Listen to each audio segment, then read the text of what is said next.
Hi guys, today I'm going to show you how to make a dilly bag. Now dilly comes from an Aboriginal language. It's used in contemporary language these days. Now this particular one here, you'll notice it is flat, a flat soft bag. The word dilly bag can also be used for a type of basket too. Okay, so it's not just this particular type. And also the material I'm using down here is called stringy bark. The cambium layer from a couple of different stringy barks. One of my favourites is one called turpentine, another one is yellow stringy bark. So there's different types, so just try what suits you. And you'll notice here in the middle, I'm going to show you how I did that dyeing by using a local plant, so that will be coming up later. I'm going to show you how to start the dilly bag. Now traditionally there were numerous ways to do this, so I'm only doing one of them. It's a simple handheld loop. Some people used to have two sticks supporting the main cord. Some people used to use the two toes outstretched. So, you know, there's no right or wrong. So this one I find quite simple, so I'll show you this one. Okay, so what we do, we decide how wide we want our bag. Okay, this one that I finished here, you can see it's just slightly longer than my hand goes to my wrist. The width, that's wide enough because you get the length. That's what makes dilly bags unique. They're generally a lot longer than they are wider, unlike bilum bags in New Guinea, which are more wider than they are tall. So I'll decide to use the same width as the one I've already done. Okay, so that's there. So we just double that. Okay, that's a bit too wide. And tie an overhand knot. And I'll just check it before I pull it too tight. Perfect. Now I'm also assuming most people who will be watching this video already know how to do two-strand cordage. Okay, this video is not going to be about how to make cordage, it's how to make a dilly bag. Okay, so I've got my loop. I'll just show this camera. Yes, here, I've got my loop. So for your first one, guys, what I'll do is I'll get you to start by just doing simple loops over the string and then back down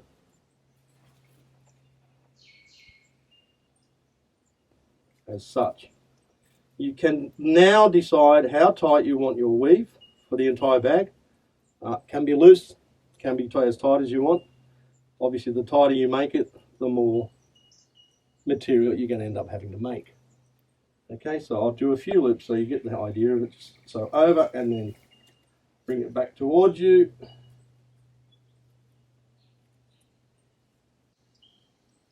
And a good guide to the size of the loops, if you're just starting out, if you don't want to use too much material, just put your thumb through each ring so that you get uniform sizes in your loops.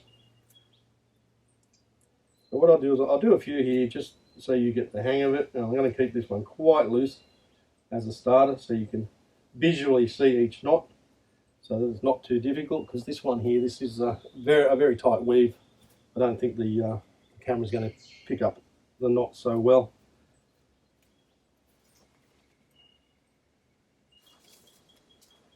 Now when you are starting your dilly bags, I do suggest you make plenty of cordage before you start, and make it even too.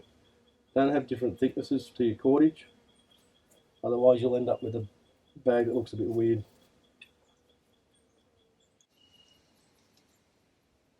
Okay, so if I hold that up, you may get an idea of what we're doing.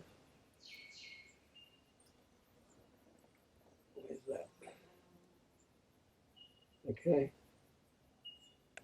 So it's just a simple loop over the top strand and then towards you through and thus making a loop. So we shall repeat that all the way to the end.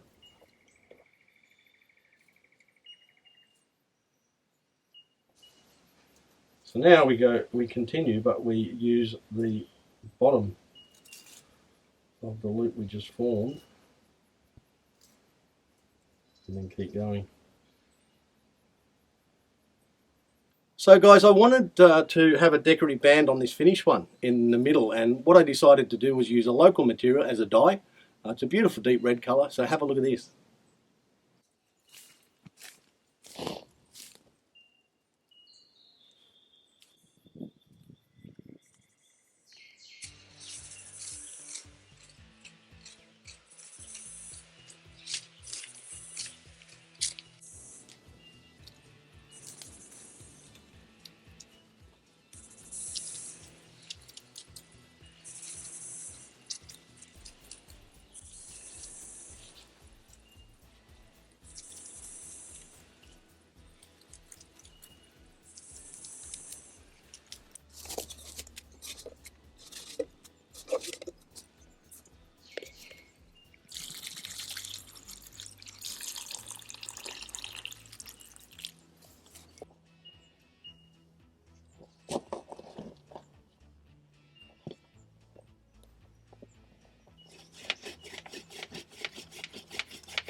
I think we've got it.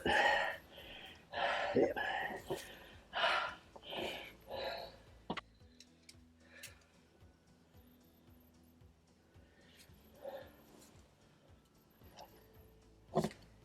Dirt and stuff.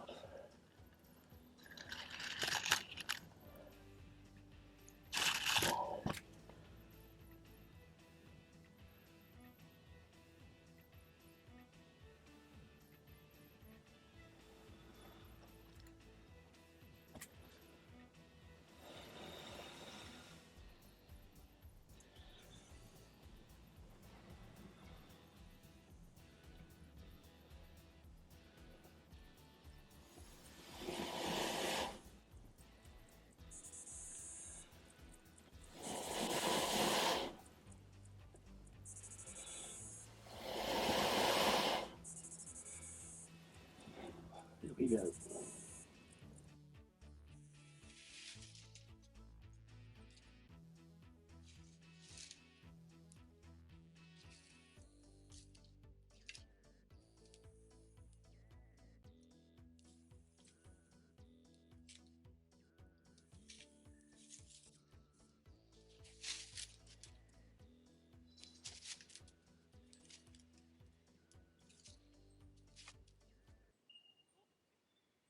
Guys, I'm going to introduce you to a second loop and knot technique now in your dilly bag. Now, I like this one because not only does it add a great texture to the finish of the bag, but what happens is you end up literally doing two rows in one go. And it's great because you can actually add length to your bag really quickly rather than just the continuous single loop. So this one is quite intricate. So what you've got to do, you literally sort of make, it's like making a figure eight and then a couple of little twists of the strand on the bottom of the figure eight. That's how I would best describe it. But once you've done it a few times, you get a bit of a knack to it and you don't even think about what you're doing. So I sometimes put two of my fingers inside the loops as I'm going to try and keep the space between the top and the bottom of the figure eight, let's call it, even. But what you can do as you go with your dilly bag, you can actually tighten up individual knots and loosen other ones as well as you go, just to make it all even, because you don't want different size knots and loops, I should say. Tighten that up and then we bring that back down. We go inside that one, we have our figure eight, and then we loop it twice in the bottom right hand side of the figure eight. That's how I would best describe it. Okay, and then we go back up through the previous top of the figure eight, form the bottom of the new figure eight, then we go up under the starting cord, You can put your fingers in the two new loops of the figure eight if you want.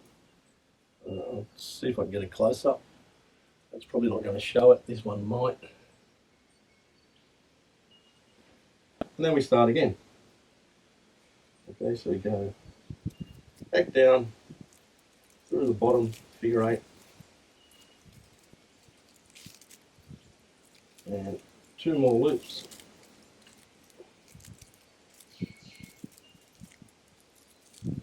Come back up through the back of the top figure eight to make the new bottom of the next, and so on. So what we're going to do now, guys, we're going to get a bed of coals. We're going to put the pot of GEEBUNG bark onto the fire, heat it up. We don't want it boiling, and then we're going to put our stringy bark into that so that it gets a nice red colour.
I tell you, the colours are really concentrating now. It's a really deep, rich blood red. The water's quite warm now. We have extracted a lot of colour, so what I'll do is I'll try and take out as much of the bark chips as I can, and we'll put our stringy bark in to get colour.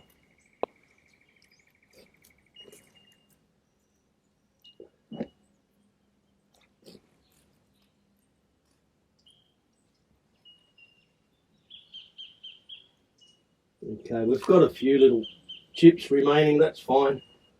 So let's put our stringy bark in to be coloured nice and deep and rich, dark red. Okay, there we go. Oh yeah, that water's nice and warm.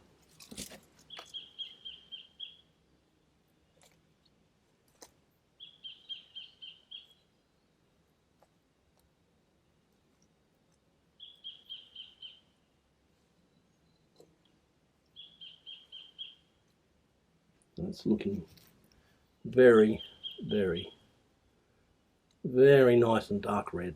Beautiful.